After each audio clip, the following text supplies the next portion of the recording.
Order, order. I'm going to call Sir Ashley Fox to move the motion, and I will then call the Minister to respond. I remind other members that they may only make a speech with prior permission from the member in charge of the debate and the Minister. Order Sir Ashley Fox to move the motion. Thank you, Dr. Morrison. It's a pleasure to serve under your chairmanship. Broadband is now an essential part of daily life. Families, businesses and communities all rely on that good connection. The fact that most of us manage without it for most of our lives is irrelevant. Times change, and we change with them. As a child, I recall family friends talking about electricity coming to their village in the 1940s. We would not now think it tolerable for any village not to have a reliable supply of electricity. That is because the provision of electricity is a basic service, a utility that underpins almost everything in daily life. In many ways, that is what broadband is becoming. I represent a beautiful Somerset constituency, part rural, part urban. I can see the different issues that persist in different areas and the gap in service between those who live in the town and those who live in the countryside. Last year, I conducted a survey of the rural areas in my constituency, asking residents to rate the quality of their broadband service. I asked them to give a score out of 10 across customer service, internet speed, reliability and value for money. Happy to give way. I will commend the Honourable Gentleman for bringing this forward. In the last term of government before last, the DUP had a supply and confidence arrangement funding, and we were able to boost the broadband in Northern Ireland exceptionally. But does the Honourable Member not agree that delays by their very nature perpetuate the digital divide, causing rural areas to be perceived as lagging behind urban counterparts in economic growth, productivity and access to essential services, when in fact this could and must be easily remedied by investment and a good delivery strategy? Well, I'm grateful to the Honourable Member for Strangford. He anticipates much of my speech, but I thank him for that intervention. Now, unsurprisingly, it was those in larger villages who reported the best service, and those in the most remote rural areas who reported the worst. I will give way. I'm very grateful to him. He's making a really important speech, and I commend him on the survey he conducted as well. In Cumbria, many communities, many homes that are within scope of Project Gigabit are still going to be excluded from it because they're deemed too difficult to reach. Looking into that, the majority of those places will be upland farms where the people living there are on less than the minimum wage. Does he agree with me that people who produce our food and tend our landscapes, beautiful landscapes, have as much right to be connected to the internet as the rest of us? I do agree with the Honourable Gentleman, and in fact he anticipates another section on farmers in my speech. I'm going to make a little progress if I may. Those in the most remote rural areas of my constituency reported the worst service. So, for example, residents of Broomfield rated their service at 2.6 out of 10. In Ling, 2.2. And in Durley, they rated their service as an average of just 1.5 out of 10. When I'm out on the doorstep, access to reliable broadband is one of the most noticeable gaps between the experience of those in town and those in small villages. Would he give way? I'm happy to give way. I thank my honourable friend for giving way. He's making a very important speech, and it really does reflect what we see in my constituency of Chester South and Eddisbury, where more than 15,000 premises are still without acceptable broadband speeds. I wrote to the Minister before Christmas, and when they finally responded to my letter, there was no answer for the nearly 10,000 premises from Willington to Delamere Park and beyond, which are unlikely to be covered by a new framework contract. So I just wondered if my honourable friend agreed with me that they must consider either reopening the voucher scheme or providing an answer for how these homes and businesses will get the broadband speeds they need for today's digital world. Well, I thank my honourable friend for raising that important point. I do agree with her, and I hope the Minister will respond. We cannot expect businesses to survive, let alone grow, if they're cut off from the digital world the rest of the country takes for granted. For farmers and small business owners, this issue is especially unfair. They are required to interact with government agencies, the Inland Revenue and banks almost entirely online. Yet many are forced to do so with unreliable connections, painfully slow upload and download speeds, and constant disruptions. I'll give way. I'm very grateful. And on that point about farmers, also they've been encouraged to diversify their businesses. Stubhain Farm in Southley has lost countless bookings because people wanting to stay there found out that they couldn't use the internet while staying in the B&B accommodation. That has now been resolved. But does he agree with me that these issues are really affecting businesses in rural areas?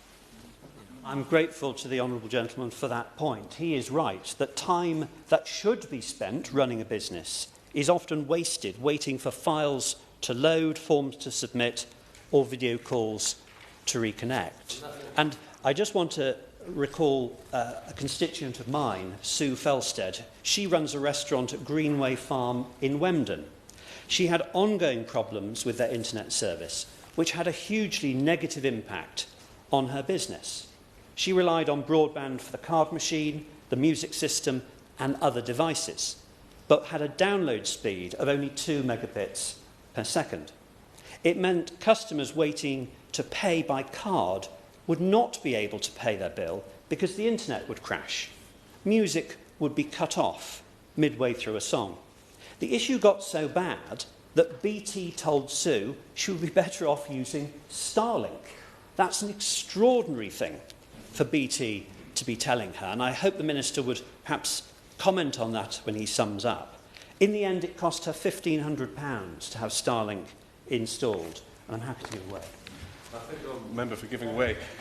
In the rural areas, it's often a double whammy. I know as a vet driving around at the night trying to find calvings or horses, it may be 2 in the morning. There's also no mobile signal in places where there is very poor broadband. And this isn't just in very remote rural areas. In my constituency, we've got Sutton Scotney, New Alsford, South Wonston. It's a thriving market town, and it's in the top the bottom 10% of connectivity. This is not acceptable for businesses. It's not just inconvenience, it's holding businesses back. Well, I agree with the honourable gentleman. And often, internet connectivity and mobile connectivity, the problems affect the same areas. Of course, this debate is specifically about broadband, but I'd be very happy if the Minister chose to touch on mobile signals as well. Lack of reliable broadband isn't just inconvenient, it's actively damaging to business. On that point, I will give you. I thank the honourable member for giving way. One of my constituents runs a company developing semiconductor technology, but the listed building he is in was recently removed from Openreach fibre to premises plan. Does the honourable member agree Openreach must be more transparent in decisions to not provide service, and for delays like this to gigabit fibre provision risk making rural Somerset a less attractive place to set up cutting-edge businesses? Well, I do agree with the honourable gentleman. He and I have perhaps similar constituencies in that we have one large dominant town and then a hinterland of many, many small villages and hamlets. And those in the town often have very good service, and those in those small villages do not, because a lack of reliable broadband limits productivity, it increases stress, and it makes it harder for rural businesses to compete on an equal footing. I'm happy to give way, yes. I thank the honourable member for giving way and for organising this really important debate. My broadband survey that I've done in Monmouthshire shows that communities like Chelek, Langholm and Marmalade have got really big issues with broadband. And I wonder if he's going to come on to the kind of issues for people personally, not just business. So a man got in touch with me from my constituency whose wife was disabled. She sadly passed away in May, but he's told me now that managing her condition, because a lot of the management was supposed to be online and intervening using systems that are online to get her health sorted out, really made life very, very difficult for him. And there are countless other examples I could give, which I won't. So will the Minister address in his response the fact that we really must prioritise rural broadband in Wales? Well, I'm grateful for the honourable lady for raising that point. A lack of a reliable broadband discourages innovation and investment, and it pushes people towards cities and towns. not because they want to leave their beautiful rural life, because they feel they have no real choice. And the Honourable Lady anticipates my next point, because it's not only businesses that suffer. Families struggle to access online education, healthcare services and remote work opportunities. Young people are placed at a disadvantage simply because of where they live. I will give way. Thank the Honourable Member for giving way. In semi-rural North East Hampshire, which is my constituency, less than an hour from London, you would have thought broadband would be tip-top, but it is far from it. And in some areas, less than 1 megabit per second. And this prevents, as we've discussed, businesses, online meetings and so on. But it also means, for example, that students can't go home in the holidays to stay with their parents because they simply cannot complete their studies that they have to do over the holidays. Does the Honourable Member agree with me that high-speed broadband is therefore absolutely critical to this country's infrastructure and the government has a duty not to leave rural communities behind? Well, I thank the Honourable Lady for raising that point, and I agree with her. It's why I started my speech with the reference to electricity being rolled out to the last few villages during the 1940s. We would think that was extraordinary nowadays. And certainly the government has a duty to roll out broadband to the whole country. Now, the last government had a good record on rolling out gigabit broadband throughout the UK. In 2018, full fibre coverage stood at 6% of UK households. Today, that figure is 78%, which is a remarkable transformation. But the Minister will be aware that we need that 78% to go up to 100%, and I hope he's going to outline how this government will complete the journey. Well, I will give way on that one. I'm very grateful for him for giving way. He's been so generous with his time. In North Shropshire, we were really excited because we were included in Project Gigabit, which was going to roll out fibre broadband for 12,000 properties, mostly easier to reach ones, but nonetheless, it would have been a significant improvement. Freedom Fibre, who had that contract, have handed it back, having collected only around 3,000 properties, and now we have to wait for Openreach to get round to it, despite the fact that everybody has to pay BT for their pretty poor broadband, come what may, in the meantime. Would he agree with me that the Project Gigabit rollout has frankly been a shambles in some areas? And would he also agree with me that the government needs to prioritise those areas that were promised an improvement and have been let down yet again, and make sure that they get their connections sooner rather than later? I think the word shambles is harsh. I would say patchy is a more accurate description. And from 6% in 2018 to 78% today is an achievement. I think the Honourable Lady should give some credit for that. The last Conservative government, I'm going to make a little bit of progress and I'll come to my honourable friend. The last Conservative government made a deliberate and strategic choice about the future of its digital infrastructure. We chose a pro-competition, pro-investment regulatory framework. This framework wasn't designed to crowd out private capital, but to attract it. And that choice has delivered real results across the length and breadth of Britain. And I'll give way to my honourable friend. I thank my honourable friend for giving way and for being so generous with his time. He's making an important point about the last government's achievements and strategies in this area. Since then, communities in Cheshire and Warrington have not seen a single new publicly delivered broadband connection in over 2 years. Does my honourable friend agree with me that this government must move faster on this important issue? Yes, I do agree. In fact, we're waiting for the government to respond to a consultation. I'm going to now make some progress towards my end of the speech so that the Minister has time to respond. The objective of the last government was simple but ambitious. It was to reduce reliance on a single incumbent network and instead create the conditions in which alternative network providers could emerge, scale and thrive. So the results speak for themselves, that transformation from 6% to 78%. But we cannot be complacent, because if we're serious about closing the digital divide and ensuring gigabit connectivity reaches all rural communities, we need to continue the momentum. That will depend on a stable, competitive regulatory regime that gives investors confidence to commit capital for the long term. It will also require action to remove remaining barriers to rollout, including planning obstacles that can cause unnecessary delays, particularly in rural areas. Now, in Somerset, we've had some particular issues with the rollout. Airband were contracted to roll out fibre optic broadband to over 55,000 homes in Devon and Somerset. In the end, they have de-scoped thousands of properties, only committing to deliver 27,000 homes, so actually less than half, Minister. Over 3,000 properties in my constituency were de-scoped. Now, while Openreach have now taken up the contract for the majority of these, my constituents are still being left with unacceptable delays. Many villages are still looking at waits until 2030 for the rollout of broadband. And I worry that some might have to wait even longer. Openreach have shared with me their concerns that there is a shortfall in funding from the last spending review, meaning that there is a risk that the government does not meet its 99 gigabit coverage target by 2032. I already think that 2032 is an unacceptably long time for my constituents in remote rural areas to wait to be connected. So it would be intolerable if it was delayed further.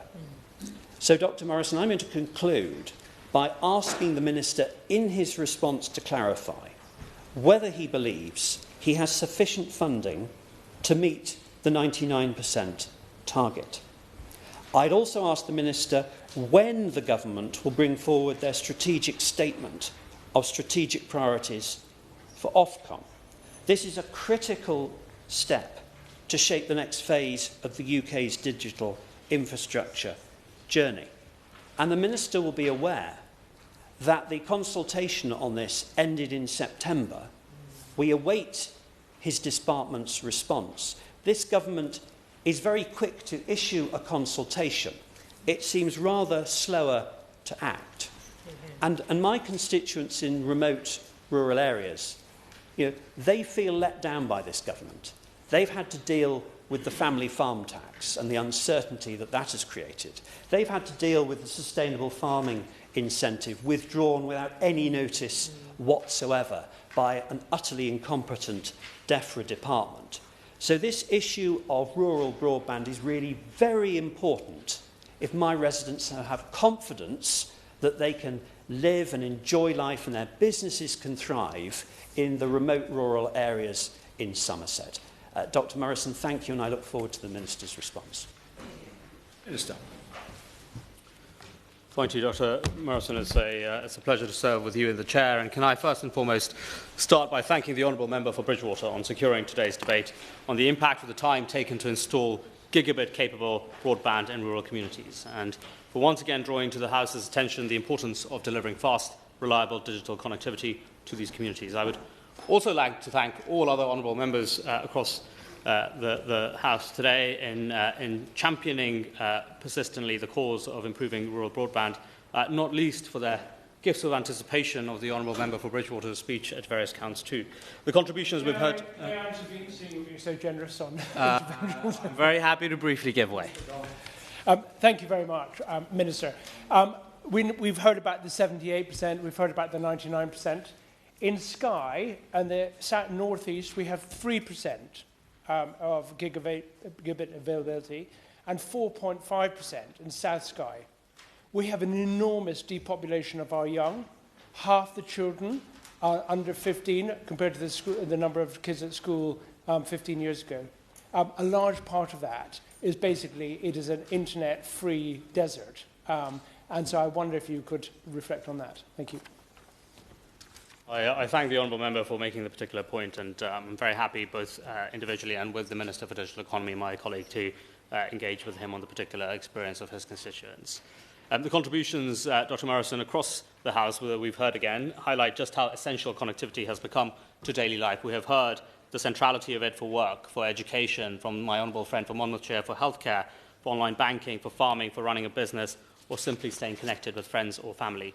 The government recognises that delays in broadband delivery can be particularly frustrating for rural residents, who often have fewer alternatives, but for whom slow or unreliable internet can have a deep impact on the quality of their life and on economic opportunity. Our mission is to ensure that 99% of premises can access a gigabit-capable connection by 2032. According to the latest figures from the independent website thinkbroadband.com, over 89% of UK premises already have access to a gigabit-capable connection. Through Project, I'm afraid I might make slight progress, but I'm very happy to come to my honourable friend imminently. Through Project Gigabit, we're targeting precisely the communities highlighted in today's debate, those where commercial rollout would not otherwise take place and where public investment is therefore essential. As of the end of September 2025, over 1.3 million premises in rural and hard-to-reach communities across the UK had been upgraded to gigabit-capable broadband through government-funded programmes. In addition, more than 1 million premises are now included within £2.4 billion worth of signed Project Gigabit contracts. I'm very happy to give way. Minister for giving way. There's a persistent issue in the Stainton and Thornton area of my constituency which residents have raised with me, and I wonder if the Minister would commit to meet with me to discuss this issue. I know my honourable friend is a deeply committed champion for his constituency, so I'd be very happy to meet him both individually and with my colleague, the Minister for the Digital Economy, to look at the issues in his constituency too. We're making good progress, Dr Morrison, in delivering these contracts. We have already celebrated the completion of the first 3 Project Gigabit contracts in Northumberland, Teesdale and North Dorset, marking an important milestone in the programme that we have. These early completions show that the programme is working and rural communities are beginning to see the benefits of this investment. The majority of premises receiving government funding for broadband upgrades continue to be rural. Between April 2024 and March 2025, 89% of the premises benefiting from our interventions were in rural areas, including proud farming communities. We remain absolutely committed to ensuring that these communities receive the gigabit-capable connectivity they need and deeply deserve. Let me, Dr Morrison, also recognise with honesty that there have been delays to subsidised rollout across Devon and Somerset in particular as a result of premises being de-scoped from contracts under the earlier superfast broadband programme, including in the Honourable Member for Bridgewater's constituency. When suppliers encounter financial, operational or technical challenges, I know that rural communities feel the impact most. As a proud representative of rural communities myself in South Wales, I know that I feel it too. I want to reassure honourable members that we are closely engaging with Connecting Devon and Somerset and suppliers to establish a clear path forward. Following the announcement in 2025, de-scope premises in the honourable member's constituency in particular were made available for suppliers to bring forward proposals under the Gigabit Broadband Voucher Scheme. Several suppliers expressed interest, and I'm pleased to say that approximately 3,000 premises are now included in approved voucher projects. Around 8,500 de-scoped premises remain without confirmed commercial or subsidised plans. These are now being considered for inclusion in the Project Gigabit contract with Openreach. We expect to finalise the amended scope of that contract in the spring, and I know the urgency with which the honourable member feels this, and I share that very much too.